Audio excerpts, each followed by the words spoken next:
Bismillahirrahmanirrahim. Assalamualaikum warahmatullahi wabarakatuh. Alhamdulillah, teman-teman sekalian. Pada kesempatan ini secara singkat saya akan memberikan tutorial sederhana bagaimana cara memulai menggunakan e-learning yang kita miliki, yaitu e-learning STAI Syamsul Ulum Gunung Sukabumi. Ini untuk dosen maupun mahasiswa. Jadi yang pertama-tama, untuk lebih jelasnya saya akan menayangkan slide ini. Oke. Jadi teman-teman dosen STAI Syamsul Ulum yang saya hormati, ini suatu gerakan yang sangat baik yang diinisiasi oleh salah seorang tim IT STAI Syamsul Ulum, Bapak Sandi Abdriaman, yaitu membuat e-learning yang free, walaupun ini mungkin tahapannya basic, dasar, tapi cukup membantu sekali untuk pembelajaran, apalagi pada saat-saat sekarang, yaitu di mana kita harus belajar dari rumah, learn from home. Jadi untuk bisa memanfaatkan e-learning STAI ini, caranya cukup sederhana, cukup mudah sekali untuk digunakan. Pertama-tama, dosen maupun mahasiswa harus masuk ke link ini. Ini elearn.stai.samsululum.ac.id. Oke. elearn.stai.samsululum.ac.id. Di browser atau browser handphone juga bisa, klik elearn.stai Syamsul Ulum. Maka akan muncul tampilan nanti seperti ini. Setelah Bapak Ibu klik elearn.stai Syamsul Ulum.ac.id, nah di sini akan muncul box yang berisi user sama password. Jadi di kolom pertama Bapak Ibu harus mengisi user, nama Bapak Ibu, kalau tidak salah biasanya dibuat oleh Kim Yung, dan kalau untuk lebih jelasnya nanti bisa minta informasi ke kami atau secara langsung bisa langsung ke Bapak Kim Yung apa user dan password Bapak Ibu. Tapi semua Bapak Ibu sudah dibuatkan user password. Kalau saya sendiri, user password saya adalah Jasman Syah, usernya pakai IJ besar. Kemudian passwordnya kebetulan saya sudah ubah, yang tadinya Jasman terus kurung tutup, karena saya sudah ganti password saya, sehingga karena Bapak Ibu juga bisa ganti password nanti di situ. Setelah memasukkan user password, ya, masukkan user password, nanti langsung login. Oke, klik login. Sedangkan untuk mahasiswa, ya, karena nanti mahasiswa juga bisa masuk ke sistem ini. Untuk dosen tadi login langsung nanti masuk ke halaman dosen. Kalau untuk mahasiswa, caranya adalah usernya itu nomor pokok yang disertai titik. Kalau untuk mahasiswa, kebetulan semua mahasiswa sudah dimasukkan ke sistem oleh admin. Untuk usernya adalah nomor pokok mahasiswa, kemudian passwordnya adalah nomor pokok tapi tidak ada titik. Kalau yang user nomor pokok dilengkapi dengan titik, sedangkan passwordnya nomor pokok dengan atau tanpa titik. Oke, contohnya seperti ini, usernya misalnya 17.1.TI-T1.5025, passwordnya 17, jadi sama persis, cuma dihilangkan titiknya. Maka dengan memasukkan ini, mahasiswa akan automatically masuk ke laman mereka masing-masing. Dan masing-masing mahasiswa punya password berbeda-beda. Oke, kemudian untuk dosen ya. Setelah masuk, nah untuk dosen ini, saya fokus untuk dosen dulu. Setelah login tadi, klik login, masuk ke laman seperti ini. Oke. Bapak Ibu bisa nanti kebetulan defaultnya bawaannya adalah belum ada foto Bapak Ibu. Nanti kalau misalnya sudah masuk, Bapak Ibu bisa mengganti profile dengan edit profil, memasukkan foto dan sebagainya. Di sini ada beberapa fitur Bapak Ibu. Ada homepage, ada daftar mata kuliah, ada agendaku, ada reporting, ada social network. Oke. Nah, untuk mengetahui daftar mata kuliah Bapak Ibu, masukkan ke sini. Pilih untuk memilih mata kuliah Bapak Ibu. Dan sesuai dengan jadwal di tahun akademik ini, sudah disesuaikan dengan jadwal Bapak Ibu. Jika ada yang belum sesuai, dapat menghubungi admin untuk mengubah mata kuliah tersebut. Setelah itu, Anda akan masuk seperti ini. Bentar.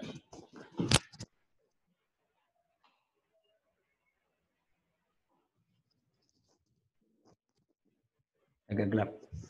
Oke. Kemudian akan masuk seperti ini. Kebetulan saya mata kuliah saya ada bahasa Inggris, ada kajian teks bahasa Inggris, termasuk untuk mahasiswa pasca juga bisa seperti itu ya, sama. S1 S2 ini aplikasi ini atau e-learning ini digunakan untuk mahasiswa S1 S2. Kebetulan di S2 juga saya ngajar kajian teks bahasa Inggris, jadi sudah muncul di situ. Saya ambil contoh misalnya, saya akan membuka komunikasi dan teknologi informasi pendidikan.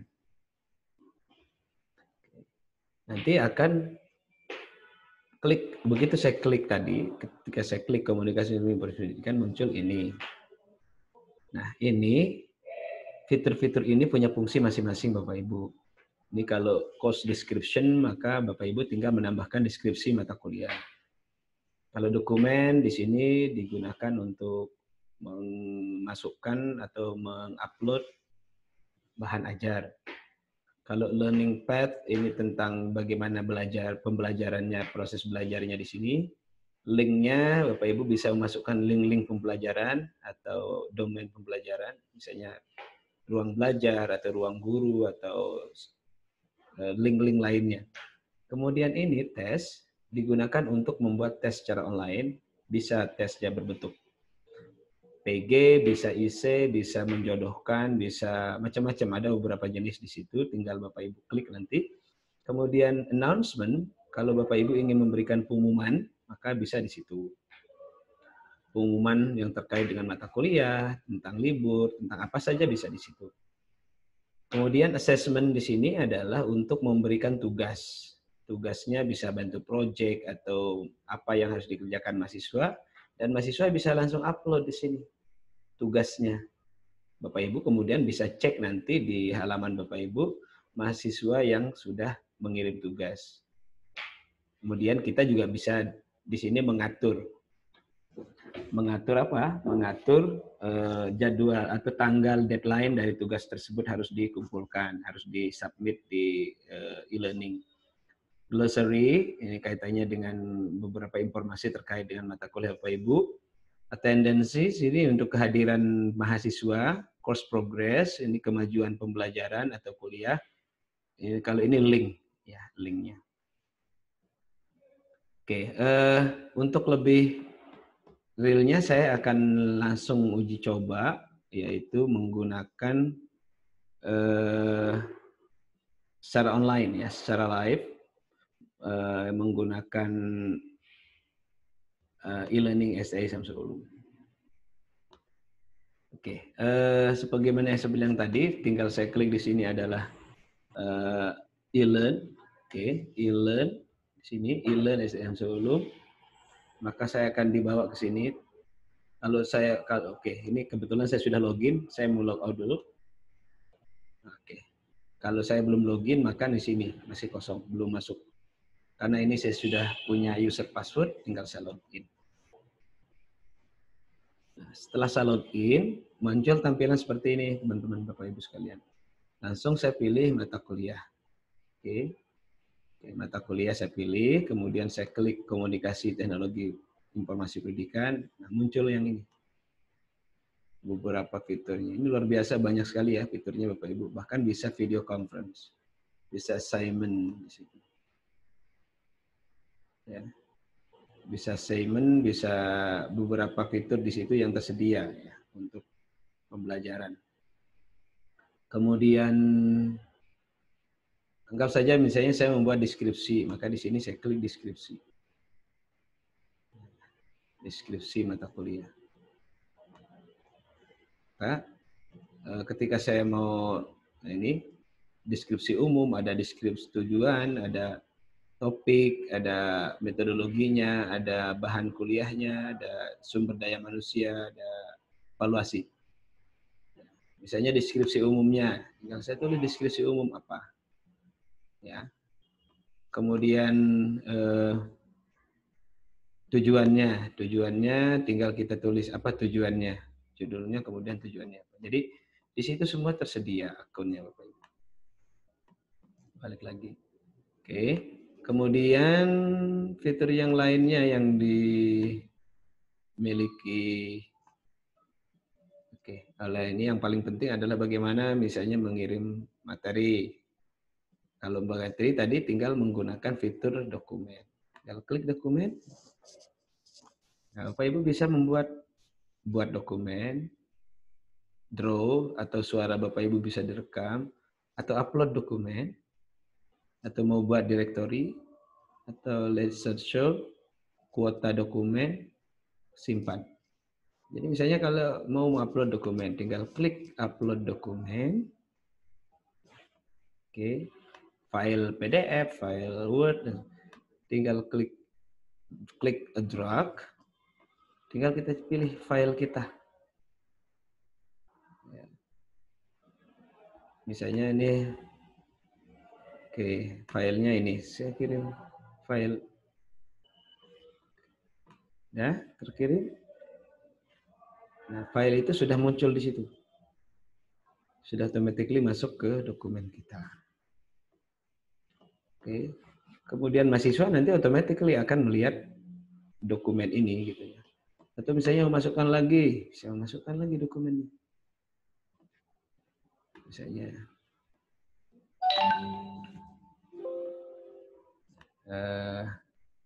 tinggal saya cari file dokumennya, misalnya ini, oke. Nah, dokumen Pak Ketua STAI, oke, upload berhasil. Maka dokumen yang tadi pun bisa diunduh oleh mahasiswa untuk dibaca, dipelajari, dan sebagainya. Oke, kemudian ini ada agendaku. Oke, sebelum saya masuk ke situ, saya masuk ke ujian dulu, ulangan. Ini memang bagus sekali di ulangannya. Jadi kalau misalnya mau ulangan berarti tes atau mau ujian. Ini saya sudah buat beberapa tes ya. Saya mau hapus dulu ini. Dihapus dulu. Kalau misalnya kita mau buat baru, maka latihan baru. Klik latihan baru. Nama latihannya apa misalnya? UTS mata kuliah TIK 2019-2020 semester 6. Nah, settingnya bisa kita atur mau seperti apa settingannya. Ya, feedbacknya mau ngasih feedback atau self evaluation. Ya. Atau self evaluation atau exam feedback. Kemudian di sini tinggal kita atur apakah auto evaluation mode, memperlihatkan skor dan jawaban, atau tidak memperlihatkan. Itu sesuai dengan kebutuhan kita. Di sini ada beberapa pengaturan-pengaturan. Number, apakah mahasiswa berapa kali harus menjawabnya? Sekali, 2 kali, atau tidak terbatas? Ya, karena kita ulangan, ya mereka hanya bisa sekali. Kita ngatur starting time-nya, jam berapa, gitu ya. Kemudian kita atur waktu berakhirnya, kapan, gitu. Bisa diatur di sini. Ya, kemudian diproses. Dan ini pas persentasenya, berapa KKM-nya untuk bisa lulus mata kuliah. Misalnya 80. Apa teks yang muncul ketika misalnya mereka mencapai itu? Misalnya, congratulations. Langsung diproses. Update this setting, oke. Kita ingin memperlihatkan ini di learning pad. Oke, maka kita centang. Oke, proses. Maka nanti di learning pad juga akan muncul. Kemudian baru kita mulai bikin soal. Nah, ini jenisnya. Pilihan berganda, jawaban unik. Pilihan berganda, jawaban ganda. Mengisi titik-titik, menjodohkan, jawaban bebas, oral expression, hotspot, exact selection. Ini banyak sekali pilihan-pilihannya yang memungkinkan tergantung kebutuhan Bapak Ibu. Mau PG, mau IC tersedia. Oke. Misalnya contoh, saya mau buat pilihan berganda. Oke, tinggal saya klik ini.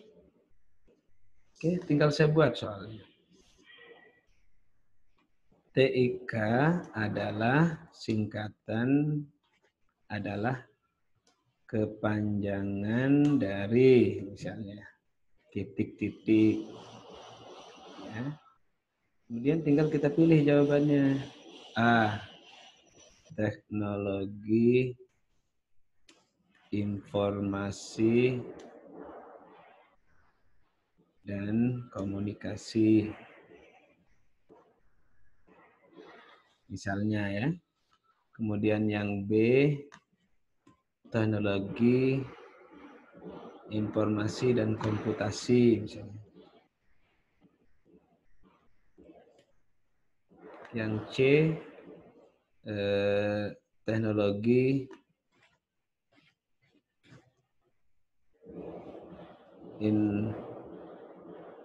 Indonesia misalnya ya, dan komunikasi. Oke. Yang C misalnya teknologi informasi dan kolaborasi misalnya.